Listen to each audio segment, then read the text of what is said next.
So magandang araw po sa ating lahat at lalo na sa mga tagapagsubaybay sa ating mga video at sa aking mga viewers, sa aking mga subscribers at lalo na sa aking mga bashers. Magandang araw po sa ating lahat. So bago po tayo magpatuloy sa mga video reaction natin mga par, isang paki-subscribe naman upang palagi po kayong updated sa mga video reaction natin. So ngayon mga par, may nagko-comment sa video natin na nagsasabi na irespeto daw natin si Bongbong Marcos. Yes, tama po yon na dapat siyang irespeto dahil siya ang Pangulo, dahil siyang ama ng ating bansa. Dapat sana igagalang natin si Bongbong Marcos. Pero paano natin siya igagalang? Paano natin siya irespeto na kung siya man lang ay walang respeto sa mga kabataan natin? Sa taong bayan, may respeto ba si Bongbong Marcos? Wala siyang respeto. Hinahayaan niya yung mga tao yung nagbebenta ng mga illegal.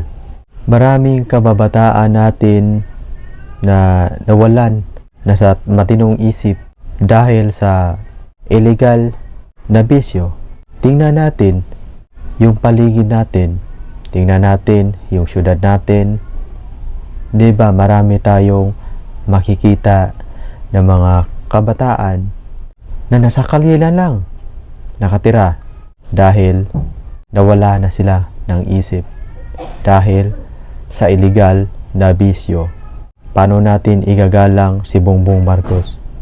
Marami ng kabataan ang nabiktima sa mga lulong sa bisyo. Maraming kabataan natin na rape at walang nabigyan ng hostesya. Tingnan po yung paligid ninyo. Tingnan natin lahat yung nasa paligid natin. Lumabas tayo na hindi tayo safety dahil marami ng mga adik na nagkalat sa labas. Marami ng mga masamang tao na nagkalat sa labas. Hindi na tayo luwas kapag tayo ay maglakad sa tuwing gabi at lalo na sa mga babae, mga kabataan natin na babae na ni-rape, pinatay na walang kalaban-laban. Dahil sa presidente natin, dahil sa kanyang pabaya na hinahayaan niya yung mga nagbibenta na illegal, yung nagko-comment na nagsasabi na irespeto natin si Bongbong Marcos. Sana hindi mangyari sa pamilya mo, sa anak mo, sa kapatid mo, sa mama mo, kahit sino man sa pamilya mo, kahit hindi yun mangyari. Kapag mangyari yun sa pamilya mo, diyan mo maramdaman ang sakit ng naramdaman ng mga pamilya na nabiktima ng mga adik ang kanilang mga anak. Yun lang po at maraming salamat sa ating lahat.